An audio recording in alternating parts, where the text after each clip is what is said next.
Put the camera way back here. Camera guy, zoom in.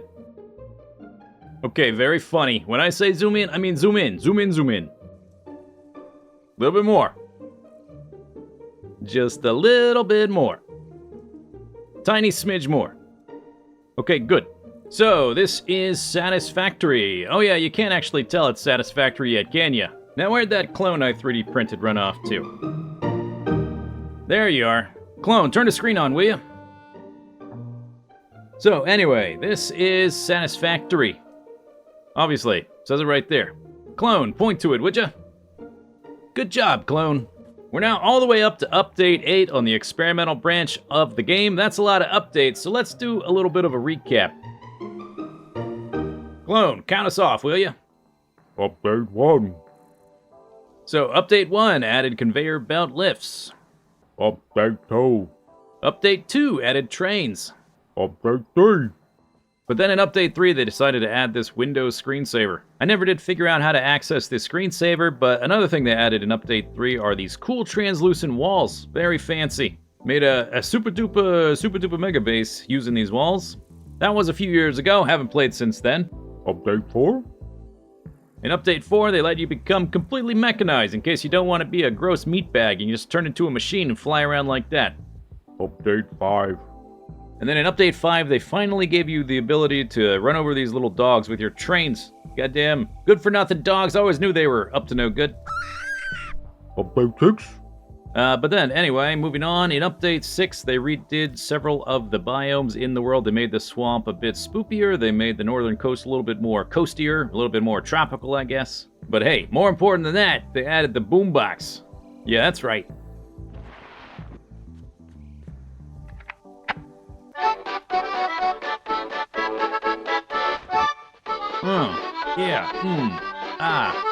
Yeah. Update 7. And then in Update 7, they added this big open floor space thing for gymnastics, I guess, or for having electronic music concerts. Update 8. And that brings us all the way up to Update 8, where they've added this weird nightmare hellscape, this negative dimension. Maybe we'll try to look for a portal to take us to this weird, freaky world. But I guess since I haven't played in a while, the first thing we have to do in a new save, and this is really going to surprise you, the first thing we have to do is we have to start. Yeah. Start. We gotta start from the beginning. And so that's what we're gonna do. We gotta start. So gonna click new game and it gives us 4 different options. Since I've played before, I'm going to skip the onboarding. This is kind of a tutorial if you've never played before. Let's try option number 1, the grass fields. Well, isn't this pleasant? Nice and idyllic. Wide open, lots of grass. Local wildlife shouldn't be too much of an issue. Now, alright, let's try option number 2, the rocky desert. Very tropical. Like an oasis, but all spread out. Yeah, I can see this location being cozy. And then option number 3, the northern forest. Lots of trees, lots of shade. Look at this big fella here with the mushrooms on it. A lot more of a dynamic landscape than those last 2. And then lastly, we got option number 4, the dune desert. This is where I did my last playthrough, so I'm unlikely to play here this time, but it is a really nice location, open and flat, easy to build, and it's got a really great waterfall, which is a really good thing to have for your base, although it's not the best waterfall. Hey, cameraman, fling us up in the air, would ya? Of course, these 4 starts are just 4 different locations on one big map. There's the grass fields right there, there's the rocky desert, there's the northern forest, and way back there is the dune desert. So really, we can start anywhere we want on this giant map. Camera guy, new location, please. Yeah, this looks pretty nice. We could start in the lake forest, or the red jungle, or the abyss cliffs, or the spire coast, or the southern forest, or the western beaches, or the titan forest, or maybe the blue crater, or the crater lake.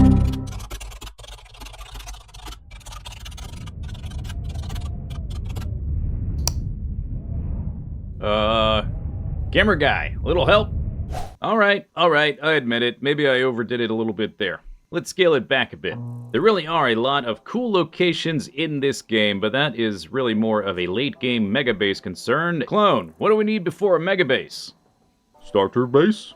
Yeah, starter base. To make a mega base, we need all the things, and a starter base helps us get all the things. We need to work our way through the tiers, we need to unlock all the different technologies, all the different abilities, all the different recipes, we need all the different cosmetic options from the awesome shop, and we're not going to get any of that if we don't make a starter base first. For tiers 1 and 2 in the hub, we need iron, copper, and limestone, and they are pretty much everywhere. But then, for tiers 3 and 4, we need coal, which is a little bit more spread out. I want to get past the point of manually feeding the biofuel generators as soon as possible, so I want to start close to some coal. For tiers 5 and 6, we need oil. Once we have oil, we can make trains, and once we have trains, distances don't really matter so much. I'm sorry, Clone, am I boring you?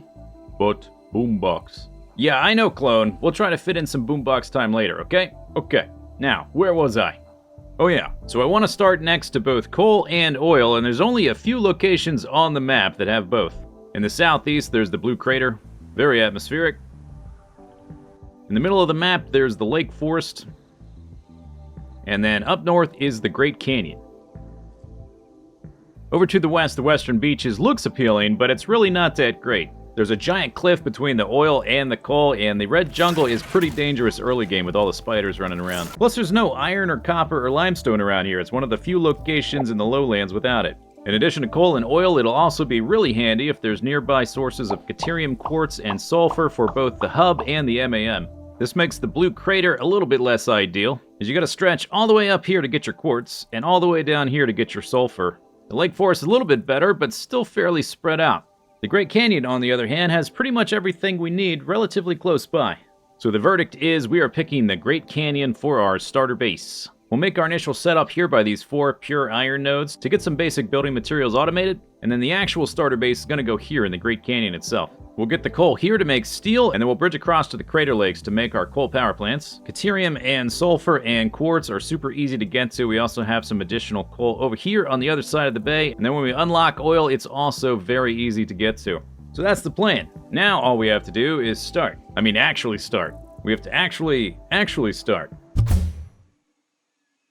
How do I do that again? Oh yeah, click new game. Okay, so I'm going to start in the Rocky Desert, could also start in the Northern Forest. Gonna skip the onboarding, here we go. So I'm going to run north, big mountain there, useful landmark. Gonna pick up some nuts, annoy the locals, steal their stuff, and run all the way until we get to the inlet. Pretty straightforward. To sum up, let's do a dramatic recreation. Clone.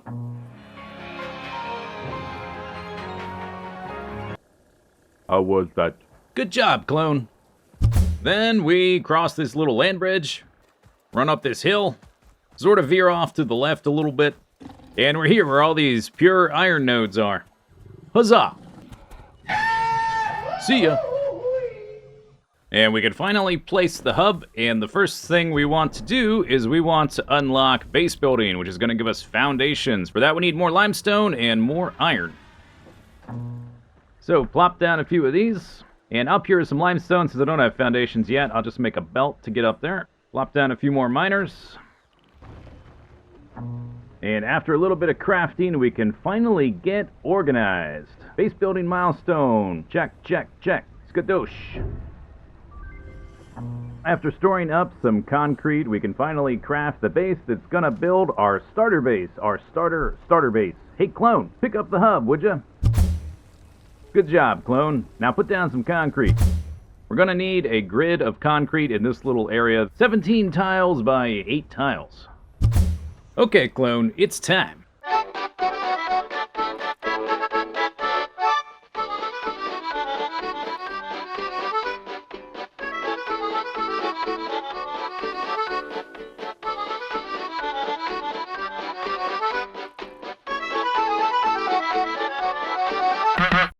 And the first floor of the starter base is finished. Over here is a convenient space to place the MAM, the equipment workshop, and the awesome shop. While our starter base gets to work filling up these containers, let's go get some resources for the MAM. We're gonna need 3 different resources, most importantly, quartz.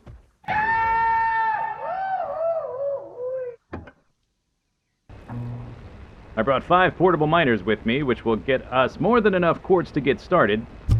The main objective for now is to unlock the Blade Runners, one of the most powerful early game items. So sharp, they're able to decapitate your mortal enemies with a single spin kick.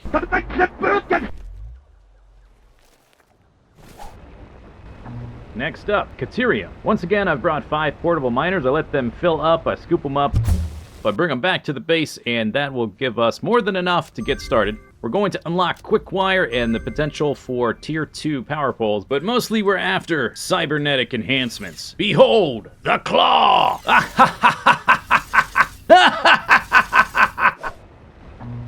Third material, sulfur. Same idea, 5 portable miners, fill them up, bring them back. And for this we're also going to need coal, so same idea, again. Portable miners, fill them up, bring them back. And with these we can unlock some nice explosives. Okay, time for floor 2.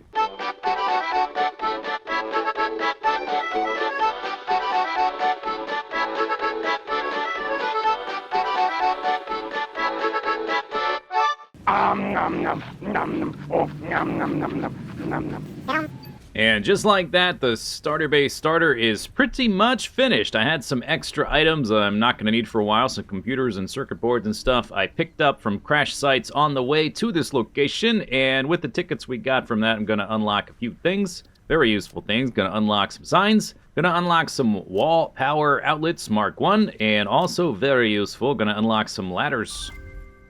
Look at that, organized storage, everything in its place. While the base is making stuff, time to build the space elevator.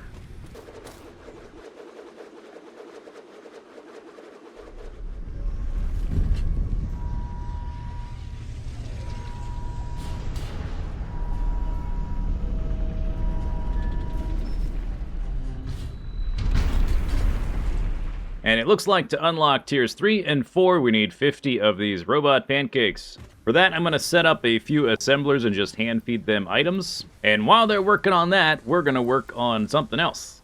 So using the claw, we're going to zip line up here, and then we're going to make a bridge all the way over to the crater lakes where we're going to set up our power. But in order to get back and forth faster, we're going to make a big old zip line. So after building the bridge, we want to build 2 wall tiles and then another strip of foundations directly above the first strip.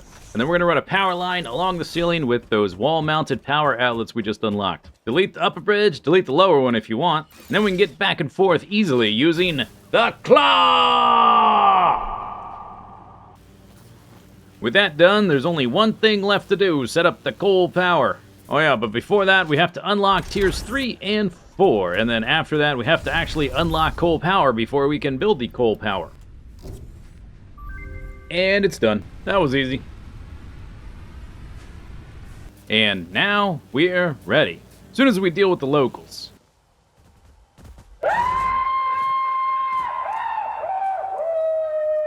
See ya! Step 1, going to make a row of foundations just above the surface of the water right down the middle of this lake. We're going to make a simple to build coal power module of 5 coal power generators to 2 water extractors and 1 water pump. The footprint of the module looks like this, 5 foundations wide, 7 foundations long, with a spot in the middle off to the side to make a lookout tower, which will make building a little bit easier. Then we build up 5 full foundations and make a row of foundations, which is where the power lines and any additional coal belts will go. Then we need a platform 3 foundations wide for the coal power generators themselves, and then we need to build down 1 level and make 2 layers of 1 meter thick foundations for the belts and the pipes. I start with the middle coal power generator to make it easier to line up. Just start right in the center and then put 2 on either side of it. Beneath it, 2 water extractors lined up with the foundations. Then we set up some splitters and belts down the outer edge of the upper platform for the coal belt. When all the splitters are built, you can get rid of these foundations. Then we're going to build 1 long pipe on the lower set of foundations. And then I'm going to make some reference pipe junctions so I can line up the vertical pipe junctions with the pipe that will connect to the coal power plant, which will supply the water. Then we get rid of the stubs on either end. We connect the pipes vertically down to the vertical pipe junctions. When all the pipes have been built, we get rid of these foundations as well, and then we connect the pipes to the water extractors down below. Don't forget to add a pump, by the way. Then we connect everything up with some power lines, connect the belt from the coal mining drill to the coal power plants, and that's all there is to it. 1 coal power plant module done. Go ahead and show them how it's done, clone.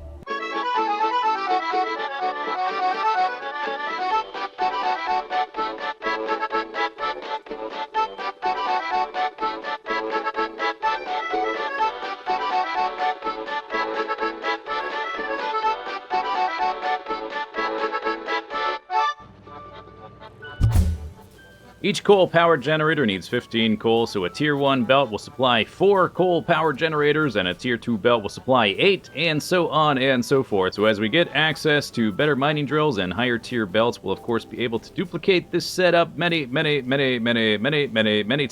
And the power here is going to last us all the way until the end game when we want a super giant, super duper, uber duper nuclear power plant. And with that finished, I think we're done here. The best start in Satisfactory, Update 8. Starter, base starter, and starter power. Let's give it a watch, clone. Let's see if it's any good. Who put the camera way back here? Camera guy, zoom in. Okay, very funny. When I say zoom in, I mean zoom in. Zoom in, zoom in. Wow, grumpy. A little bit more. Just a little bit more. And so demanding. Tiny smidge more. Okay, good. So, this is Satisfactory. Oh yeah, you can't actually tell it's Satisfactory yet, can ya? Now where'd that clone I 3D printed run off to? There he is. There you are. Clone, turn the screen on, will ya? What, did you think we'd watch the whole video? Haha, as if I'd create a recursive time loop in one of my videos. If I let something like that go unchecked, it could destroy the entire universe.